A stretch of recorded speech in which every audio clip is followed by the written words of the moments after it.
आप सभी का स्वागत है आशीष कोचिंग के एक नए वीडियो में। मैं हूं रमा बुधिया और मैं आपके लिए लेकर के आती हूं व्याकरण की बहुत सी चीज़ें, आसान बातें, आसान लहजे में, और आसानी से आप कैसे सीख सकते हैं। आसान से आसान शब्द लेकर के आती हूँ मैं, और बहुत छोटे छोटे वाक्य होते हैं, छोटे छोटे शब्द भी होते हैं, छोटे छोटे उदाहरण होते हैं जिनके माध्यम से आप सीख सकते हैं कि हमें व्याकरण को कैसे समझना है, कैसे जानना है। और आज मैं जो विषय लेकर के आई हूँ वो है शब्द विचार, शब्द भेद। हम इसके पहले भी बहुत सारी चीज़ें पढ़ चुके हैं। हम वर्ण विचार ही पढ़ चुके हैं, हम भाषा लिपि बहुत सारी चीज़ें पढ़ चुके हैं, समाज संधि पढ़ चुके हैं, और बीच बीच में व्याकरण से संबंधित कई बातें मैं लेकर के आऊँगी आपके लिए।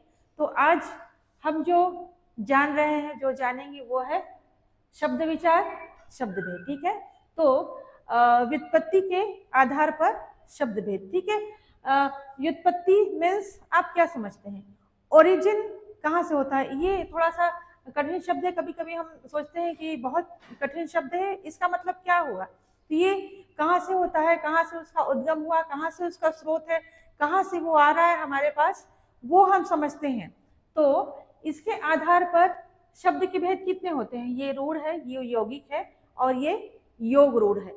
इसके आधार पर देखिए, जब भी हम किसी भी एक विषय को उठा करके लाते हैं तो हमें उसमें बहुत सारी चीज़ें पढ़नी पड़ती है। उसकी परिभाषा हम पढ़ते हैं, उसके प्रकार हम पढ़ते हैं, और उसमें हमें बहुत सारी चीज़ें डालनी पड़ती है। कई बार की रचना के आधार पर कैसे हुआ, फिर और अलग अलग तरीके से भी हम पढ़ते हैं। तो आज हम ये जो पढ़ रहे हैं, व्युत्पत्ति के आधार पर शब्द के भेद पढ़ रहे हैं। व्युत्पत्ति का मतलब मैंने आपको बताया, मतलब कहाँ से उसकी शुरुआत हुई है, कहाँ से वो आया है हमारे पास। ठीक है, तो ये हमने जाना। अब देखिए, शब्द भेद हम पढ़ रहे हैं। जैसा व्युत्पत्ति मैंने आपको बताया कि इसके आधार पर शब्द के भेद क्या है। ठीक है, तो रूढ़। ठीक है, अभी हमने जाना था, एक मैंने ऐसा बनाया था आपके लिए ट्रायंगल, जिसमें रूढ़ मैंने बताया था। तो अब रूढ़ को हम जानते हैं कि वो क्या होते हैं, रूढ़ क्या होते हैं। ठीक है, तो जो शब्द किन्हीं अन्य शब्दों के योग से न बने हों, मतलब कई बार हम जब शब्द बनाते हैं तो हम योग करके बनाते हैं, कई शब्दों को, अक्षरों को मिला करके हम बनाते हैं योग। तो ये देखिए, ये किन्हीं अन्य शब्दों के योग से ना हो और किसी विशेष अर्थ को प्रकट करते हो। ठीक है, तथा जिनके टुकड़ों का कोई अर्थ नहीं होता। किसी विशेष अर्थ को प्रकट करते हैं, लेकिन जब हम उन्हें अलग अलग कर देते हैं, जब अलग अलग रख देते हैं, तो तब उसका कोई भी अर्थ नहीं निकलता है। मैंने पहले ये बताया था कि जब हम कोई एक वाक्य का प्रयोग करते हैं, हम कोई एक वाक्य बोलते हैं, तो जब आप उस वाक्य को सही तरीके से बोलेंगे तभी समझ में आता है कि वो वाक्य क्या है, हम क्या बोल रहे हैं, और सामने वाला हमारी बात को समझ पाता है कि नहीं समझ पाता है। तभी हमारे जो वाक्य है, जब हमारा सेंटेंस है, उसका सही अर्थ है। ठीक है, तो टुकड़ों का कोई अर्थ नहीं होता है, वे रूढ़ कहलाते हैं। आपने ये समझा कि जो शब्द किसी अन्य शब्दों के योग से न बने हों, है ना, और किसी विशेष अर्थ को प्रकट करते हो, तथा जिनके टुकड़ों का कोई अर्थ नहीं होता, वे रूढ़ कहलाते हैं। जैसे कल, पर का हम अलग कर देंगे तो ये अलग आपकी ध्वनि हो जाएगी। ल को आप अलग कर देंगे तो ये अलग ध्वनि हो जाएगी। अगर आप कल लिखते हैं तभी उसका महत्व है, आप पर लिखते हैं तभी उसका महत्व है। ठीक है, उसके बाद जैसे मैंने यहाँ पर लिखा हुआ है, इसी चीज को लिखा है कि इनमें क ल प र, अगर आप इसे अलग अलग कर देते हैं तो टुकड़े करने पर इसका कुछ भी अर्थ नहीं होता है, बिल्कुल ये निरर्थक हो जाएंगे। निरर्थक मतलब जिसका कोई भी अर्थ नहीं निकलता है। तो जब भी हम कोई चीज बोल रहे हैं, कोई बात बोल रहे हैं, कोई शब्द बोल रहे हैं, तो जरूरी है कि उसका कोई अर्थ निकले। ठीक है, अब देखिए, व्युत्पत्ति के आधार पर हम पढ़ रहे हैं शब्द भेद। अब उसके बाद आते हैं हम यौगिक में। तो यौगिक क्या है, जो शब्द कई सार्थक शब्दों के मेल से बना हुआ है। सार्थक शब्द मैंने पहले ही बताया कि जिसका सही कोई अर्थ निकलता है, कोई अर्थ निकलता। अगर हम उल्टे पुल्टी किसी चीज को लिखेंगे, यहाँ वहां लिख देंगे, तो उसका कोई अर्थ नहीं निकलता है। तो सार्थक शब्दों के मेल से जो बनते हैं वो यौगिक कहलाते हैं। यौगिक क्या होता है, यौगिक का मतलब होता है योग इससे मिला है, मतलब कि मिला हुआ है ना। तो मिला हुआ ही क्या होता है, मिला हुआ है, लेकिन वो सार्थक शब्द भी है। जैसे उदाहरण आपका क्या है, दिवालय, है ना। दिवालय, देव धन आलय, राजपुरुष, राजधन पुरुष, ये किससे किससे बना हुआ है, आपका देव धन आलय से बना हुआ है। दोनों शब्दों का महत्व है और दोनों मिल करके ये जो अर्थ देते हैं वो भी एक सार्थक अर्थ है। उसी प्रकार से राजपुरुष, राज और पुरुष ये दोनों भी अलग अलग हैं, लेकिन मिल करके एक अर्थ देते हैं और सार्थक अर्थ देते हैं।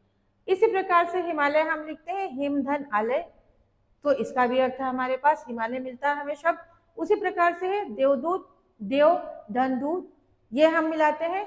इसी प्रकार से ये सभी शब्द दो सार्थक शब्दों के मेल से बने हैं। आप जब अपने पॉइंट्स तैयार करते हैं, तब आप जब लाइन से लिखते हैं, तब आप उसमें बता सकते हैं कि आप जो शब्द मिला रहे हैं आप उनके अर्थ सही बता पा रहे हैं या नहीं बता पा रहे हैं। अगर आप उन्हें अलग अलग लिखते हैं तब आपके शब्दों का कोई अर्थ नहीं होता।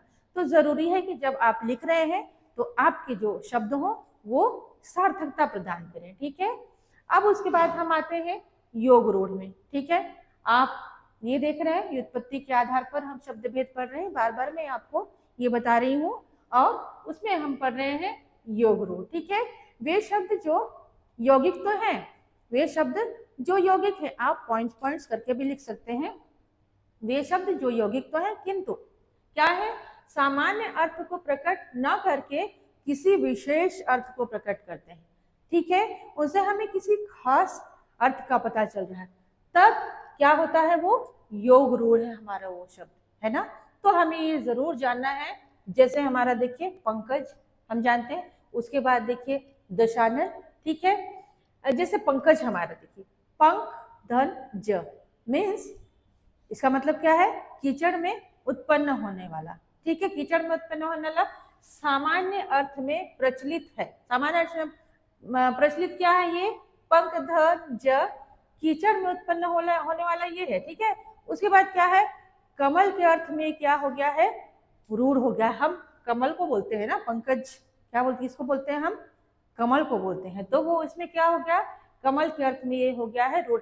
कितने सुंदर सुंदर शब्द होते हैं हमारे व्याकरण में। आप बिल्कुल हमारे हर एपिसोड को आप देखिए। हम जो सीरीज आपके लिए तैयार कर रहे हैं व्याकरण की, बहुत ही अच्छी सीरीज तैयार करें और बहुत खूबसूरती से तैयार करें। और जब हम व्याकरण को देखेंगे तो बहुत सुंदर चीजें हमें उसमें देखने और सुनने के लिए मिलती है। तो आप जरूर देखते रहिए कि किस अच्छे तरीके से हम आपको समझा रहे हैं और चाह रहे हैं कि आप उसी तरीके से अपने पॉइंट्स पे नोट्स बनाते चलें, आपको बहुत ज्यादा आसानी होगी। तो आगे बढ़ते हैं, चलिए। ये रूढ़ हो गया, ठीक है।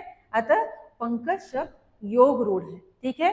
इसी प्रकार दस जिसे लिखते हैं, है ना, हम दशानन, यहाँ पर हमने क्या लिखा है, दशानन, मैंने आपको जो बताया है, ठीक है। तो क्या है, आनंद क्या होता है, मुख होता है, ठीक है। 10 ये क्या हो गया है, 10 आपका, ठीक है। आनंद क्या होता है, मुख वाला। रावण के अर्थ में हम रावण को इस नाम से जानते हैं, दशानन। तो इस रूप में वो प्रसिद्ध है। तो देखिए कितनी खूबसूरती से जब हम व्याकरण को पढ़ते हैं, उसके अंदर जाते हैं, उसके हर शब्द को समझते हैं, तो बहुत ही खूबसूरती से हमें बहुत सारी चीजों का पता चलता है, ठीक है। तो अब हम आते हैं शब्द विचार, शब्द भेद के अंतर्गत कुछ और जानते हैं, जैसे उत्पत्ति के आधार पर। अभी हमने उत्पत्ति जाना था, अभी हम उत्पत्ति के आधार पर जानते हैं शब्द भेद क्या है आपके, तत्सम है, तद्भव है, देशज है और विदेशी या विदेशज है। जैसे विदेशी या विदेशज, कई बार मैंने आपको बताया है कि कई हमारे ऐसे शब्द हैं जो हमारी हिंदी भाषा में बाहर से आए हैं, फारसी से आए हैं, उर्दू से आए हैं, बहुत सारी चीज़ों का हम उसमें उपयोग करते हैं। जब मैंने नुक्ता वाले शब्द आपको बताए थे तब भी आपको उसमें मैंने बताया था। तो ये सारी चीज़ें हैं शब्द भेद में, उत्पत्ति के आधार पर हमारे सामने प्रस्तुत है। तो इसमें अब देखिए तत्सम है आपका। तत्सम क्या है, जो शब्द संस्कृत भाषा से हिंदी में बिना किसी परिवर्तन के ले लिए गए हैं, ठीक है, बिना किसी परिवर्तन के ले लिए गए हैं, वे क्या है, तत्सम शब्द कहलाते हैं। कई बार हमारे परीक्षा में आता है कि तत्सम से तद्भव में हमें बदलना है या तद्भव से तत्सम में बदलना है, तो उस समय ये जानकारी आपके लिए बहुत महत्वपूर्ण साबित हो सकती है, ठीक है। तो जो शब्द संस्कृत भाषा से हिंदी में बिना किसी परिवर्तन के लिए ज्यों के त्यों ले लिए गए हैं, ठीक है, तो वे हमारे क्या है, तत्सम शब्द कहलाते हैं, ठीक है। इसके बाद जैसे अग्नि है, क्षेत्र है, वायु है, रात्रि, सूर्य आदि, है ना। तो हम ये सारी चीज़ें एक लाइन में हम इसकी परिभाषा को याद रखें और उसके बाद हम इस तरीके के कुछ शब्दों को भी ले लें।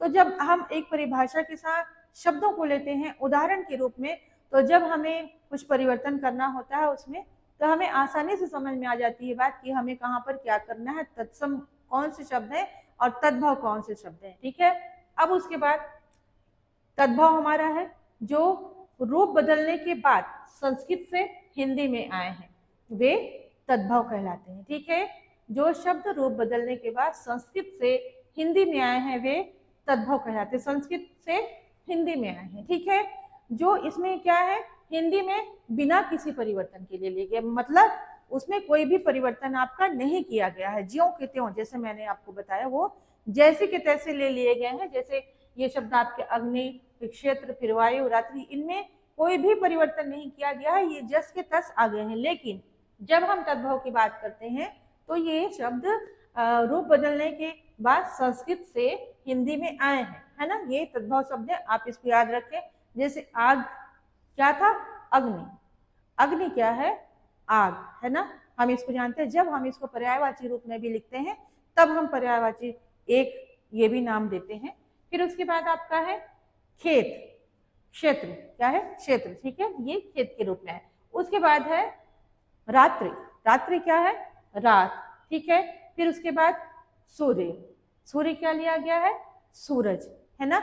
इस तरीके से उसके रूप में कुछ बदलाव हमने किए हैं और फिर उन्हें अपनी हिंदी भाषा में हमने लिया है। ठीक है, तो इस प्रकार से हमने आज जाना कि किस किस तरीके से शब्द विचार में क्या क्या है, रूढ़, यौगिक, योग रूढ़, ये सारी चीज़ें हमने पढ़ी।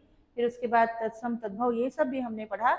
और इसके बाद भी बहुत सारी ऐसी चीज़ें हैं जो शब्द रचना के अंतर्गत हम जानते हैं और धीरे धीरे हम ऐसे ही इसी प्रकार से छोटी छोटी एक एक दो दो लाइनों में आपके लिए लेकर आते जाएंगे और आप बिल्कुल आसानी से समझ सकेंगे कि जब जहाँ पर आपको परिवर्तन करना है कि तत्सम, तद्भव, या जहाँ पर आपको परिभाषा बताने की, परिभाषा किस तरीके से बताने, उदाहरण आपको किस तरीके से बताना है, तो वहाँ पर आपको कोई भी समस्या नहीं होगी। तो मुझे लगता है कि आज आपने इस विषय को बहुत अच्छे से समझा होगा, और समझा होगा तो हमें कमेंट्स भी करिए और सब्सक्राइब भी करिए हमारे चैनल को और हमें लिखते रहिए और क्या क्या आप जानना चाहते हैं। आज इस अंक में बस इतना ही। नमस्कार।